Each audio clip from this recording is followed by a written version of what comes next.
4월 26일 주일 우리에게 주시는 하나님의 말씀은 신약성경 22쪽 마태복음 13장 44절에서 46절까지의 말씀입니다. 마태복음 13장 44절에서 46절까지 말씀입니다. 같이 우리 한 목소리로 봉독하도록 하겠습니다.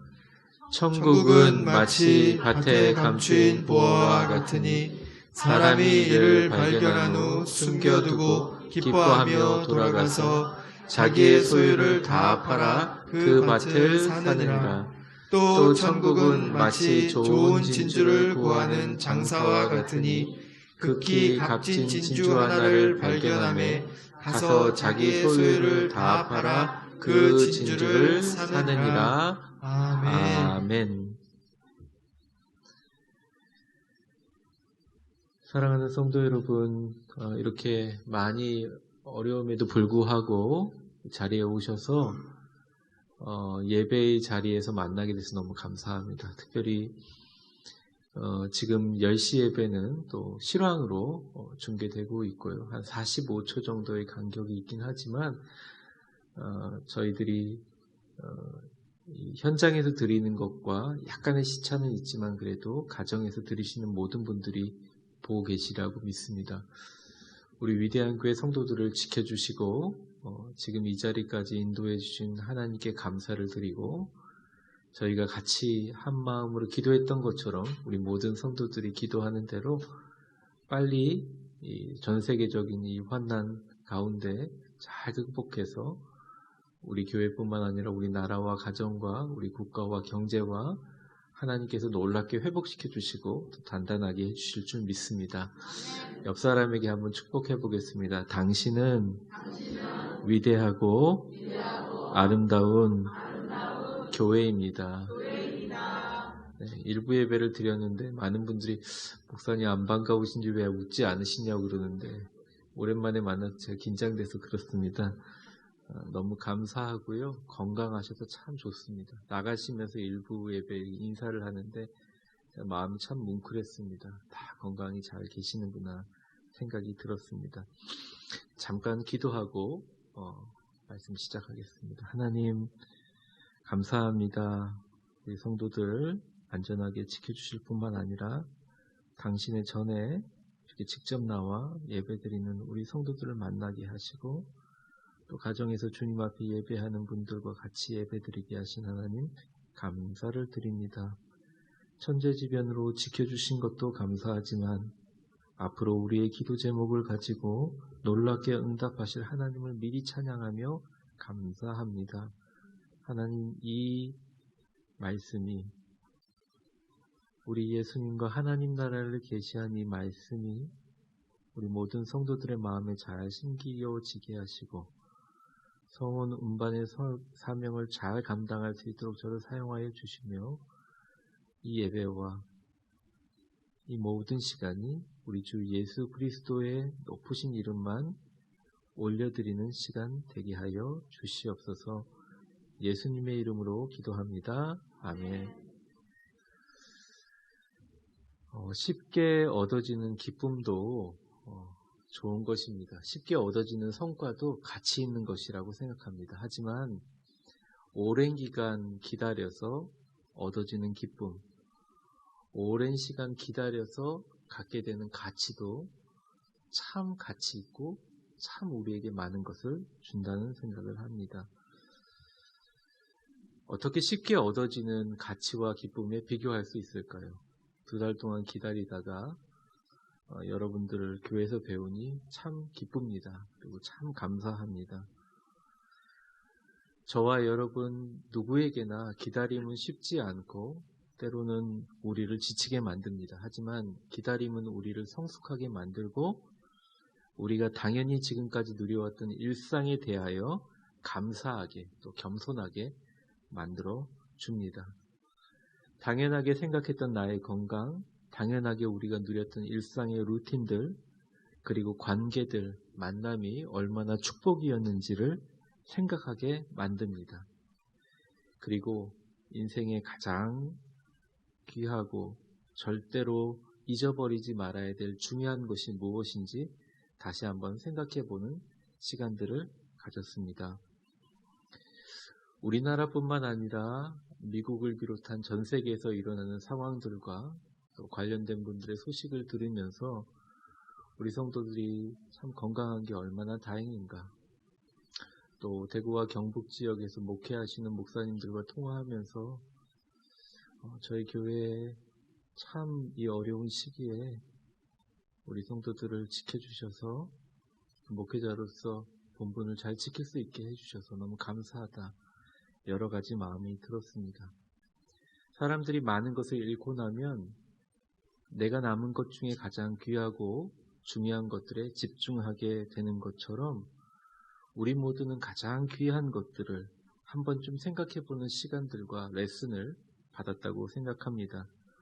앞으로 우리 모두 영적 순례의 천국길 가는 동안 과거가 중요한 게 아니고 앞으로 잘 모르는 미래가 중요한 게 아니라 지금 이 순간 우리가 누리고 있는 당연한 이 예배와 기쁨과 감사와 겸손, 깨달음 잊어버리지 말고 늘 행복한 하나님 나라 이루는 감사하는 신앙생활 되시기를 주의 이름으로 축복합니다. 거리를 좀 띄워놨으니까요. 옆 사람 한번 인사해 보겠습니다. 제 옆자리에 앉아주셔서 감사드립니다. 감사드립니다. 오늘은 말씀을 통해서 이것보다 더 귀한 것은 없다. 이것보다 더 귀한 것은 없다라는 제목으로 하나님 말씀 증거하겠습니다. 세상에는 귀한 것이 많지요. 또 각자에게도 귀한 것은 많습니다. 그런데 세상에 아름다운 것도 많고 귀한 것도 많지만 내가 가장 귀하고 소중하게 여기는 것들을 하나 꼽으라고 한다면 우리는 그때부터 하나를 선택해야 합니다. 어떤 분들은 신앙을 꼽기도 하고 또 국가에 봉사하거나 군인들은 국가를 꼽기도 하고 어떤 분에게는 건강이 가장 중요하고 어떤 분에게는 경제적인 가치, 경제적인 여유, 어떤 분에게는 인간관계, 어떤 분에게는 남에게 보이는 체면, 명예, 자아실현. 그런데 그 가운데 딱 한 가지만 가장 귀한 것이다 라고 선택한다면 아마 그 선택된 것이 그분의 인생을 살아가는 그분만의 가치와 의미를 그대로 반영하는 것이라고 할 수 있겠습니다. 여러분에게는 무엇인지요? 가족이신지 또 국가신지 신앙이신지 경제적인 여유인지 모르겠습니다. 다 귀하지만 딱 한 가지만 선택하라면 참 어렵습니다. 근데 오늘 본문에 보면 예수님께서 아주 직설적으로 예수님이 말씀하신 이 땅을 살아가는 사람들에게 가장 귀한 것이 무엇인지를 44절과 45절에 그냥 제시해 버립니다. 천국은 마치 밭에 감추인 보화와 같으니 사람이 이를 발견하여 숨겨두고 기뻐하며 돌아가서 자기의 소유를 다 팔아 그 밭을 사느니라. 또 천국은 마치 좋은 진주를 구하는 장사와 같으니 이렇게 나와 있습니다. 이때 예수님이 하나님 나라의 비유를 얘기하시면서 이 얘기를 할 때 다 예수님의 이야기를 듣는 사람들은 대부분 종교 지도자들이 아니라 그 당시에 하루 일해서 하루 벌어먹는 사람들이었습니다. 남의 밭에 가서 소작농을 하면서 쟁기질을 하고 하루 열심히 일하고 그것을 자기 식구들 먹을 것들을 가지고 있다가 또 엄청난 로마 정부의 세금의 수탈로 인해서 세리들에 의해서 세금으로 뺏기고 겨우겨우 살아가는 민중들, 서민들이었습니다. 그래서 그 당시 기록에 보면 그런 어려운 사람들의 평균 수명이 26세까지밖에 살지 못했다는 기록이 있을 정도로 참 어려운 시절이었습니다. 예수님께서 산상에 앉으셔서 너희는 내일 일에 대해서 걱정하지 말라. 내일은 내일에 걱정하게 하라라고 하신 말씀도 요즘처럼 우리가 잘 먹고 못 먹어서 굶어 죽는 사람들이 참 드문 이 세상에 그 당시엔 정말 먹을 것이 없어 죽어가는 사람들이 있던 시대라는 것이죠. 근데 그 사람들에게 너희들에게 가장 귀한 것이 뭐냐? 하나님 나라 천국이다. 천국이 바로 너희들이 늘 밭 깔 때 밭 밑에서 숨겨진 보물과 같다라고 얘기를 하십니다. 그리스도인에게 가장 귀한 가치는 하나님 나라라고 얘기합니다. 근데 여기서 중요한 게 있습니다. 하나님 나라는, 여기서 말하는 하나님 나라는 킹덤 오브 바실레이아, 킹덤 오브 갓, 하나님의 나라로서 우리가 죽어서 가는 천국이 아니에요. 이 말은 우리 안에서 이루어진 하나님 나라라는 것입니다. 그래서 그 말씀이 그 당시에 죽으면 천국 간다라고 이야기하고 부활을 주장하는 바리새인들과 종교 지도자들의 하나님 나라하고 완전히 새로운 개념이었습니다. 그러니까 심령이 가난한 자는 복이 있나니 천국이 저희 것이미요라고 할 때 그 천국이 뭐냐면, 심령이 가난한 자가 죽고 나서 천국에 가서 그 천국을 소유한다는 말이 아니고요. 심령이 가난한 자, 누가복음은 진짜 물질적으로 가난한 자 이렇게 표현되어 있죠. 그 사람들, 지금 앉아있는 가난한 자들의 천국은 바로 이 자리에 이루어졌다. 그래서 예수님께서 세례요한에게 세례를 딱 받으시고 제일 처음 사역을 시작하면서 하신 말씀이 천국이 가까웠느니라 라고 얘기했습니다. 뭐요? 예수님이 이 땅에 오시면서 예수님으로부터 시작된 하나님의 나라가 시작됐다는 거예요. 아주 쉽게 얘기하면 예수님께서 이 땅에 오셔서 하나님이 이 땅에 오셨기 때문에, 하나님 나라가 뭡니까? 하나님이 통치하시는 나라인데 하나님의 아들이시고 우리의 하나님이신 전능하신 하나님이, 예수님이 이 땅에 오시면서 시작된 나라가 시작됐다. 그게 바로 뭐냐? 하나님의 나라고, 너희가 지금 나 청년 예수를 바라보면서 언덕에 앉아가지고 말씀을 듣는 이 순간이 하나님의 나라고, 이 하나님의 나라는 감추인 보석과 같다 얘기하고 인생이 가장 귀하다고 얘기하고 계신다는 것입니다. 저를 한번 따라해 보겠습니다. 예수님의 마음으로, 예수님의 이야기로 가득 찬 나라. 이것을 하나님의 나라라는 정의로 보시면 되겠습니다. 근데 이것을 찬송가에서 설명할 때 가장 명확하게 설명하는 찬송가가 438장이에요. 내 영혼이 은총 입어 중한 죄짐 벗고 보니 슬픔 많은 이 세상도 천국으로 화하도다. 돌아가셔서 천국 간다는 말이 아니잖아요. 예수 믿고 구원받은 것이 마음속에 확 다가올 때, 첫사랑의 눈물을 흘릴 때 슬픔 많은 이 세상에서 하나님의 나라를 경험한다는 것입니다. 누구 때문에? 예수님 때문에. 주의 얼굴 뵙기 전에 멀리 뵈던 하늘나라 내 맘속에 이루어지니 날로 날로 가깝도다. 높은 산이 거친 들이 초막이나 궁궐이나 내 주 예수 모신 곳이 그 어디나 하늘나라. 주님의 얼굴을 뵙는다는 건 주님을 인격적으로 만나는 거죠. 교회 다니고 신앙생활 했을 때 주어지는 것이라기보다는 주님을 인격적으로 만났을 때 주님의 얼굴을 뵙는 것 같은 깊은 체험을 하던 사람들은 내가 죽으면 가는 멀리 뵈던 하나님의 나라가 아니라 내 마음속에 하나님의 나라가 이루어져서 천국으로 갈 내 인생의 마지막 날은 아주 멀리 있지만 날마다 주님의 나라를 가깝게 경험하고 있는 것들. 그리고 내가 처한 형편이 초막이나 궁궐이든 아니면 구리시 체육관이든 아니면 우리가 마련한 이 성스러운 예배당이든 여러분 가정이든 간에 예수님 모신 곳이 하나님 나라. 이게 바로 주님이 제자들에게, 사람들에게 얘기한 하나님의 나라라는 것입니다. 그리고 이게 인생에서 가장 귀하고 무엇과도 바꿀 수 없는 하나님의 나라라는 거죠. 하나님의 나라를 아는 것보다 더 중요한 것은 예수님께서 그 하나님의 나라를 쟁취하고 소유하는 것이죠. 그래서 성경에 가장 오해되고 있는 말씀 중에 하나가 천국은 침노하는 자들이 빼앗는 거라는 말씀입니다. 그러니까 하나님의 나라를 어떤 소유나 존재로 보는 게 아니라 하나님의 나라는 같이 예수님 때문에 나누고 같이 그 안에서 하나 되는 하나님의 아들이신 예수님이 통치하는 나라를 의미하는 거고, 그 예수님을 통치하는 나라는 그것을 소유하기 위해서, 그 나라를 소유하기 위해서 최선을 다해야 함을 이야기한 구절이라고 할 수 있습니다.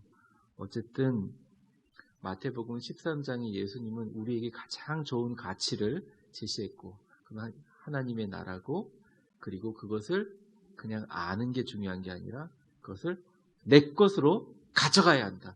내 것으로 쟁취해야 된다. 어떻게 자기 것으로 만들 수 있겠는가? 우리에게 두 가지 방법을 제시하고 있습니다. 한번 보겠습니다. 처음에는 가까운 곳에서, 두 번째는 투자하여 모든 것을 소유해서 소유하는 방법을 말씀으로, 비유로 제시하고 있죠. 우리 옆 사람 한번 축복해 보겠습니다. 가장 귀한 하나님의 나라를 나의 것으로 소유하고 누리시길 축복합니다. 어떻게 하면 이 귀한 보물을 자기의 것으로 가질 수 있겠는가? 첫 번째는 먼 곳에서 찾는 게 아니라 가까운 주변에서 하나님의 나라를 찾는 것입니다. 예수님이 다스리시는 하나님 나라를 꿈꾸는 것입니다. 44절에 이렇게 나옵니다. 하나님의 나라는 마치 밭에 감추인 보화와 같다. 사람이 이를 발견한 후 숨겨두고 기뻐하여 돌아가서 자기의 소유를 다 팔아 그 밭을 산다. 이렇게 나왔습니다. 고대 시대에는요, 특별히 부자들이나 물질을 많이 가지고 있는 사람들이 있더라도 오늘날과 같이 자기의 재물을 믿고 맡길 만한 은행이나 공공기관이 없었습니다. 그리고 특별히 거부들, 엄청난 부자들은요, 그 재물들을 대부분 금과 은과 같은 이렇게 소유할 수 있는 보화로 바꿔서 그것들을 자기의 땅에다가 숨겨놨다 그래요. 근데 한 곳에 몰아두면 그것이 이제 들통날까봐 자기가 땅이 얼마나 많겠어요? 그 땅 곳곳마다 사람들을 시켜서 깊이 묻어놨다는 것입니다. 근데 이제 문제가 뭐냐면 나중에 이제 그 재물들을 꺼낼 때 이게 어디 있는지 정확한 위치를 잃어버린다는 거예요. 여러분도 안 그러겠습니까? 우리 지금 현대처럼 땅 몇 평이 얼마이든 시절이 아니라 그 영주들이라든지 부자들이 땅을 가진다면 어마어마한 땅을 가지는데 그곳에 정확하게 뭐 어느 도로가 있고 위도가 몇 도고 경도가 몇 도고 이렇게 할 시대가 아니기 때문에 정말 넓은 땅에다가 이렇게 많이 두었다는 거예요. 그런데 그 밭이나 땅에 이렇게 개간을 하고 하루 이틀 뭐 쟁기질을 하는 게 아니라 1년 지나면 밭 갈아엎고 2년 지나면 밭 갈아엎고 이렇게 계속 땅을 파헤치다 보니까 어떤 일이 일어나냐면 가끔 그 소작농들 일하는 사람들이 쟁기질을 하다가 툭 하고 뭐가 걸리는데 돌덩이인 줄 알고 끄집어내다 보니까 그 밑에 있는 보물까지 같이 끄집어내는 일이 생겼다는 거예요. 근데 그 당시에 고대 근동 국가들은 자기의 땅이 아니더라도 어디 땅에 가다가 땅을 파서 뭐 우물이 나온다든지 아니면 금이라든지 보석이 나오면 그것을 그 사람한테 알리지 않고 자기가 가져도 된다는 법이 있었답니다. 그런데 이런 일들이 예수님 시대에서 너무 많아지니까 부자들이 탄원을 했어요. 그래서 거기에 대한 기록들을 주석에 찾아보니까 옥스포드 아카데믹 저널 1974년판에 보니까 신학자 데렛이라는 사람이 이제 그 논문 제목이 Jesus's Audience, The Social and Psychological Environment in which he worked 라고 해서 그 240페이지에 예수님이 살았던 시대의 청중들이 사회적으로 심리학적인 환경인데 어떤 환경이냐, 그들이 일하는 환경이 어땠느냐에 대한 논문에 보면 그 당시의 문서에 의해서 딱 발견하자마자 그것은 발견하는 즉시 신고를 하지 않으면 그 일꾼들이 처벌받는 법이 있었다는 거예요. 그러니까 일꾼들이 밭 갈다가 갈아엎다가 보물 발견하면 당연히 그 밭의 주인의 소유 거가 되는 거지 발견했다고 떠들어봐야 땅 주인한테 좋은 일 한다는 겁니다. 그래서 오늘 본문에 보면 이해가 될 겁니다. 이 보물이 너무 귀한 것을 알았기 때문에 더 깊이 파가지고 거기다 숨기고 기쁜 마음으로 집에 돌아갔어요. 다른 사람 발견하지 못하게 푹 숨겨놓고 비밀리에 표시를 했다는 거죠. 또한 천국에 대한 다른 비유는 45절과 46절인데요. 그냥 보여주시면 천국은 마치 좋은 진주를 구하는 장사 같다. 극히 값진 진주 하나를 발견하며 자기 소유를 다 팔아 그 진주를 산다 이렇게 나왔습니다. 여기서 진주를 구하는 장사라는 말이 엠포로스라 그래서 도매상을 의미합니다. 그래서 진주를 계속 구하러 다니는 사람인데요. 이 사람은 정말 귀한 진주를 바로 알아볼 수 있는 전문 지식이 있었어요. 그래서 남들이 보기에는 귀하지 않다 그래도 야 이거 좀 비싼 건데 하지만 딱 가져서 이걸 몇천 배로 팔 수 있을 만큼 좋은 것들을 하는 여러 군데를 다니면서 장사하는 사람입니다. 근데 그 사람이 늘 진주를 봤을 거 아니에요. 근데 어느 날 탁 봤는데 너무너무 값진 진주를 발견했다. 그게 하나님의 나라다. 예수님께서 이 비유를 얘기하신 이유는 아주 분명합니다.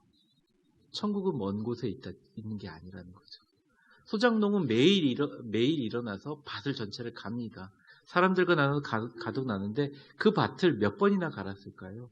매번 들르는 쟁기를 들고 자기가 밟고 있는 땅 밑에 엄청난 보물이 있는지 몰랐는데 그 보물이 있었다는 거죠. 또 진주 장사도 마찬가지입니다. 그 사람이 하는 일은 매일 수백 개의 진주를 갖다 보는 거예요. 분별하는 일이죠. 근데 그 평소에는 아무렇지도 않았던 그 봤던 진주 가운데 진짜 자기 전 재산을 파고 살 만큼 위대한 진주가 숨어 있었다는 겁니다. 예수님은 우리에게 말씀하고 계신다는 거죠. 나 예수가 너희와 함께 지금 말씀을 나누고 있지만 너희들은 지금 가난하고 힘들고 어려운 분들도 있고 뭐 잘 사는 분들도 있지만 너희들이 지금 죽어서 이 땅은 그냥 살다가 죽어서 하나님 나라 만날 그 천국 그 부활 그것을 기다리는 먼 곳에 있는 게 아니라 내가 곧 부활이요 내가 곧 생명이요 내가 전하는 이 말씀 가운데 그리고 내가 이 자리에 오면서 천국이 가까웠느니라라고 했던 그 가까움이 바로 너희들의 일상의 발밑에서 너희들이 늘 보는 사소한 것에서 천국이 있다고 주님 말씀하시기 위해서 이 비유를 사용하신 거예요. 그럼 하나님의 나라가 가장 귀한 곳이 어디 있나? 예수님의 음성이 선포되는 게 어디 있나? 물론 캄보디아도 라오스도 중국도 이슬람도 우리가 가야 하지만 진짜 하나님의 귀한 보석 같은 하나님의 나라를 이루어야 될 것은 여러분의 가정에 있다는 것입니다. 여러분의 교회에 있다는 것입니다. 지금 이 자리에 있다는 것입니다. 여러분들이 늘 만나는 동네 아줌마들의 수다 속에 있다는 거예요. 예를 들어 볼까요? 여러분의 가정 가운데 하나님 나라를 발견할 수 있다는 거예요.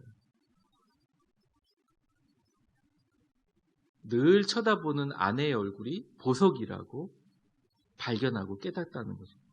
묵묵히 내 곁에서 지켜주시는 남편이 보물이라고 자각하는 것입니다. 건강하게 잘 자라주는 우리의 아이들의 눈빛에서 보석을 발견할 수 있다는 거예요. 교회도 마찬가지입니다. 늘상 보는 성도들과 늘 같이 나누는 우리의 믿음의 식구들이 보석이고 그 안에 예수님의 이야기로 가득하게 하는 게 우리 일생에 우리의 인생의 가장 귀한 가치라고 주님은 돌려 비유로 말씀하고 계시다는 것이죠. 직장에서도 마찬가지입니다. 지역사회에서도 국가에서도 하나님 나라를 발견하고 그 하나님 나라가 정말 소중하다고 깨닫고 그것을 마음으로 간직하는 것이 천국을 소유하는 첫 번째 단계라는 거예요. 근데 대부분의 사람들이 자기 주변에 있고 지금 경험하고 있는 하나님의 나라를 경험하지 못하기 때문에 끊임없이 뭔가를 찾아서 자신의 현재를 다 빼앗기고 맙니다. 신앙적인 큰 목적을 이루기 위해서 현재를 잃어버려요. 어쩌면 지금 예배드리는 순간 가운데서도 자신의 생각에 사로잡혀 있어요. 자신의 과거에 사로잡혀 있어요. 자신의 미래에 사로잡혀 있어요. 아니라는 거예요. 지금 이 순간 주님이 계신다는 겁니다. 지금 이 순간 여러분을 통해서 말씀을 통해서 여러분의 주변에 부활이요 생명이신 예수님이 말씀하고 계신다는 것입니다. 주님이 그 말씀을 하신 거예요. 그러므로 우리의 인생의 가장 큰 귀한 보석을 어디서 발견하느냐? 가정에서 발견할 수 있다는 겁니다. 예배 마치고 돌아가서 동네 주민들을 통해서 발견할 수 있다는 것이죠. 이것을 소중하게 깨닫고 마음에 두는 것이 중요합니다.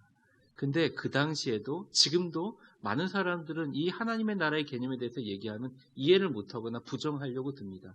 왜냐하면 우리가 경험하고 있는 현재는 과거와 미래의 중간이라고 생각하는 시간적인 개념 때문입니다. 사실은 아니라는 거예요. 우리는 현재를 살아가고 있고 주님 손잡고 지금 이 순간을 살아가고 있고 주 예수 모신 곳이 그 어디나 하나님 나라라는 거예요. 그러니까 그게 가장 중요한 거예요. 그래서 지금까지 여러분들이 실패하고 너무너무 어려움이 있었지만 그것들의 과거를 끌어가지고 지금 현재에 갖다 놓는 순간 우리는 내 옆에 있는 하나님의 나라를 잊어버리게 된다는 겁니다. 또한 내가 지금 이루어지지 않기 때문에 내가 그냥 거쳐가는 현재를 과정이라고 생각하고 나중에 내가 신앙이 좋으면 나중에 내가 경제적으로 여유가 되면 나중에 우리 가정들이나 뭐가 안정되면 하나님 앞에 내가 나아가겠다라고 하는 미래를 차용해서 현재를 소모하는 것 자체도 하나님의 나라를 보지 못한다는 거예요. 우리는 완전하고 완벽하고 온전하게 하나님 나라를 사모하면서 지금 이 순간 하나님 나라를 경험할 수 있는 충분한 능력이 있다고 주님은 말씀하시는 거예요. 그것을 찾고 캐는 것이 중요하다는 것입니다. 여러분 어제 슬프셨습니까? 작년에 실패하셨습니까? 그리고 앞으로 일어날 일이 굉장히 불안하십니까? 그리스도인 아닌 사람들은 똑같이 그런 가운데 현재를 그것으로 살지만 여러분들은 지금부터 주님 만날 진짜 하나님의 영원한 천국 가는 그 순간순간마다 나에게 주어진 시간이 얼마나 귀하고 보석 같고 이 시간 속에서 만나는 우리 가족들, 교우들, 친구들, 주변의 사람에게 예수님으로 가득한 마음 전해서 예수님이 통치하시는 하나님 나라 가장 귀한 보석 만들어 가시는 여러분들 되시기를 주의 이름으로 축원합니다. 그러니까 바리새인들은 그걸 이해를 못했어요. 제자들은 이해를 못했어요. 그래서 누가복음 17장에 보면 아주 전격적으로 질문을 합니다. 여러분 한 20절만 한번 읽어보시겠어요? 시작. 바리새인들이 하나님의 나라가 어느 때에 임하나이까 묻거늘 예수께서 대답하여 이르시되 하나님의 나라는 볼 수 있게 임하는 것이 아니요. 네, 21절 우리 같이 읽을까요? 시작. 또 여기 있다 저기 있다고 못하리니 하나님의 나라는 너희 안에 있느니라. 이게 설명할 수 없지만 예수님이 도저히 설명할 수도 그렇게 얘기하는 거예요. 하나님의 나라 어디가 있다고요? 여러분들 안에. 영어 성경에 두 가지 번역인데 among you라고 번역하고 너희들 사이에, 너희들 안에, 공간에, 또 within you, 너희들 속속에 이렇게 있다고 합니다. 옆 사람을 축복해 보겠습니다. 하나님의 나라는 우리들 가운데 있습니다. 우리들 가운데 있습니다. 가정에서, 교회에서, 지역사회에서 일상의 보석을 가까운 데서 발견하시는 여러분들이 있으시기 바랍니다. 매번 보는 아내 얼굴이지만 달라 보이고 매번 쳐다보는 우리 남편 얼굴이지만 달라 보이고 매일매일 내가 세수하는 세수대야도 달라 보이고 내가 만나는 모든 삶 속에서 하나님의 나라를 이루려고 집중하고 거기서 보석이라는 걸 발견하게 되면 일상이 귀해지고 더 집중되고 더 발전되게 충실하게 하루를 살아갈 수 있다는 것입니다. 두 번째는 오늘 예화가 거기로 끝이 아니죠. 모든 것을 투자해서 그것을 사야 된다는 것입니다. 예수님의 이야기로 가득 찬 하나님의 나라가 인생의 가장 귀한 것을 알았습니다. 그런데 그것을 찾았다면 그것을 가져야죠. 자기 것을 소유하기 위해서는 자신의 가지고 있는 모든 것을 다 투자해야 된다는 것입니다. 일단 농부는 집으로 갑니다. 갈 수밖에 없죠. 아니, 땅 살 돈이 있으면 뭐하러 소작농을 하겠어요. 근데 농부가 캐면서 봤던 보석은 우리가 집에 있는 모든 세간살이를 다 팔고 아예 집을 팔아서라도 그 땅을 사도 몇백 배가 더 남는 장사라는 걸 알았다는 거예요. 기뻐하며 집에 돌아가서요. 합법적인 방법으로 그 땅을 소유하기 위해서가 아니라 그 땅 밑에 있는 보물을 소유하기 위해서 모든 것을 투자함을 알았습니다. 밭주인은 되게 의아했죠. 무슨 소장농이 땅 주인이 되려고 하나 그런 의아해하면서 팔았을 것입니다.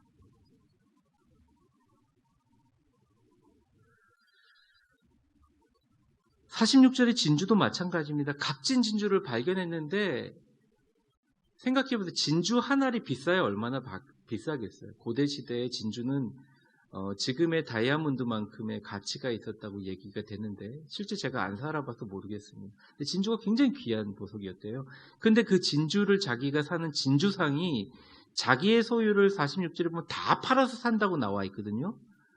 그러니까 이게 얼마나 비싼 거였겠어요. 근데 그 비싸게 주고 사더라도 이 진주만 사면 자기 소유 다 파는 것보다 몇백 배 아니 몇천 배 남을 거라고 생각하니까 그 일을 했다는 것입니다.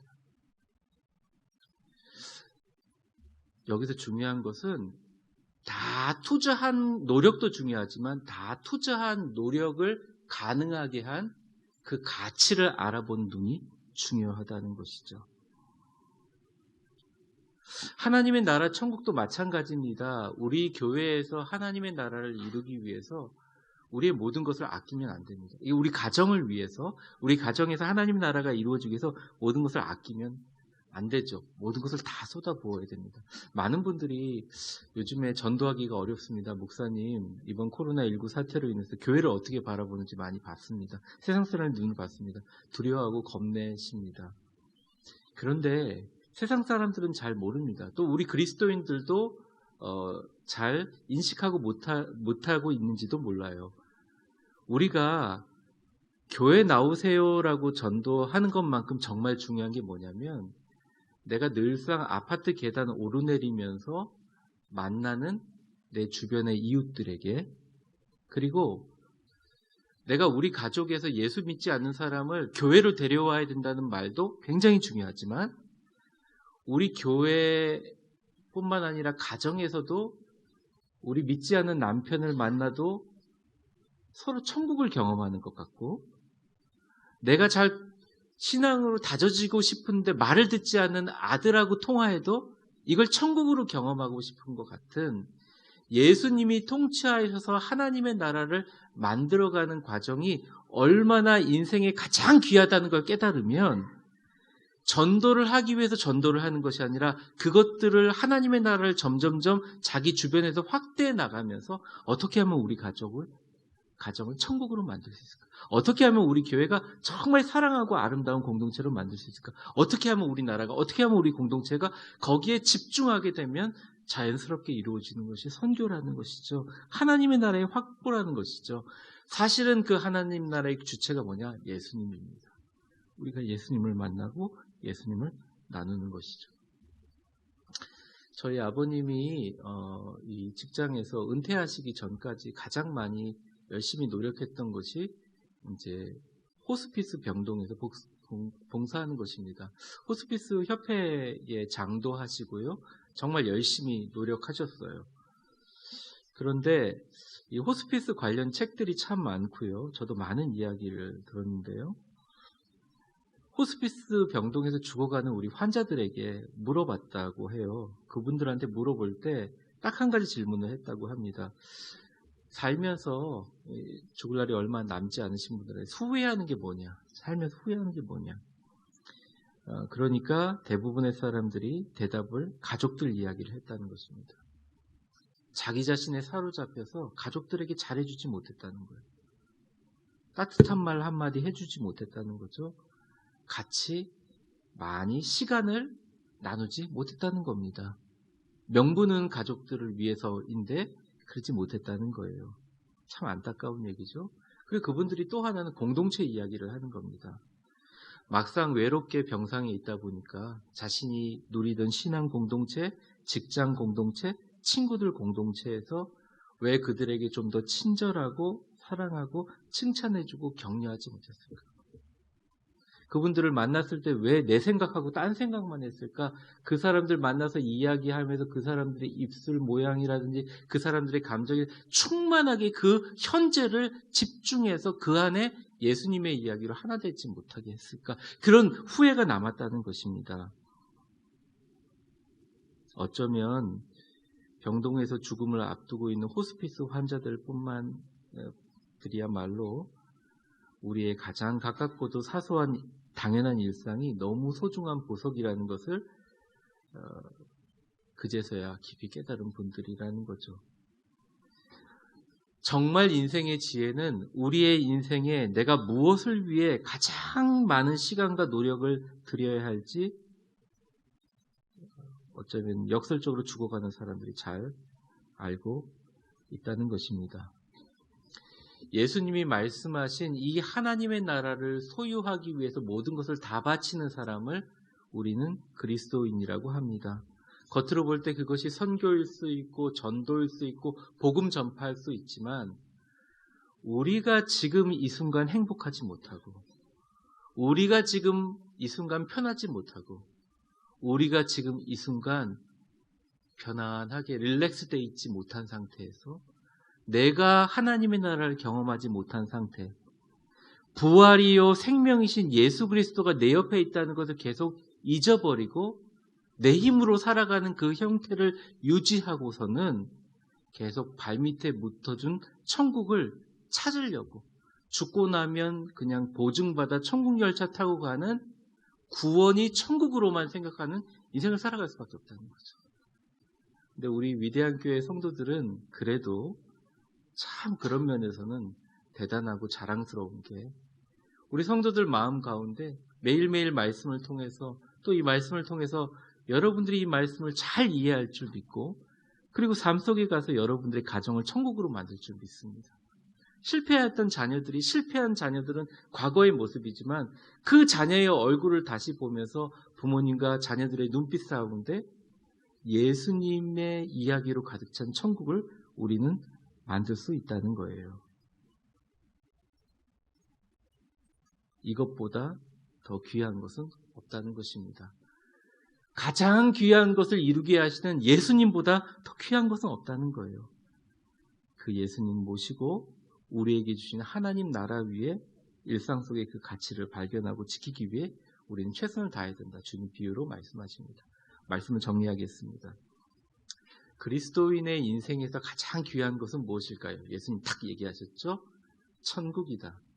근데 이 하나님의 나라는 내가 이 땅에 천국이 가까웠느니라 라고 얘기하면서 나 때문에 임한 하나님의 나라를 이루면서 살아가는 것이다.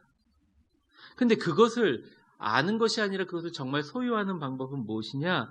예수님의 말씀대로 먼 데서 찾지 말고 늘 내가 활동하고 걸어다니고 일하는 그 직장과 교회와 가정의 밑바닥에 숨겨져 있는 숨겨진 보물을 캐내듯이 너의 모든 앞으로의 삶은 순간순간 그 아름다운 예수님의 마음으로 빛나는 눈빛들을 찾아내라. 그리고 예수님의 나라를 이루어가는 생활들을 살아라.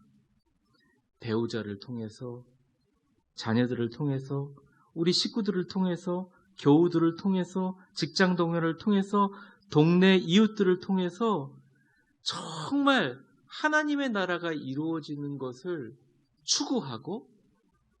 추구하기 위해서 최선을 다해서 노력해라. 때로는 시간을, 때로는 노력을, 때로는 물질을 사용해서 하나님 나라 안에 있는 예수님을 전하고 자신의 모든 것을 드려라. 왜? 예수님은 이 하나님 나라를 이 땅에 이루고 그것들을 유지시켜줄 성령님의 강림을 위해서 십자가에 죽으시고 부활하시고 우리를 자녀 삼아 주셨다는 것입니다. 하나님의 나라를 이 땅에 임하시기 위한 목적을 위해 예수님 이 땅에 오셨다는 거예요. 우리 교회와 여러분의 가정의 궁극적인 목적은 예수님이 통치하고 예수님의 이야기로 가득 찬 하나님의 나라를 이루어가고 확장해 가는 것입니다. 왜냐하면 하나님의 나라는 먼 데 있는 게 아니라 우리들 가운데 있으며 이것보다 더 귀한 것은 우리에게 없기 때문입니다. 이 하나님 나라 저와 여러분 잘 인식하고 같이 만들어 나갔으면 참 좋겠습니다. 기도하겠습니다. 하나님 감사와 영광을 드립니다.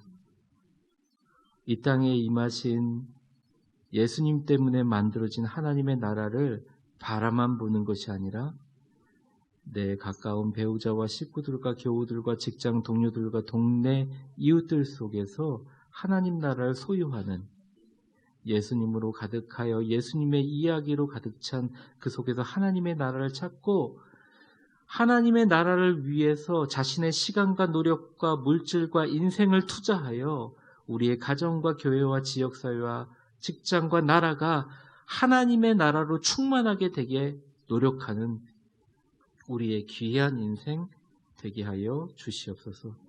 예수님의 이야기로, 예수님의 이름으로 간절히 기도드리옵나이다. 아멘.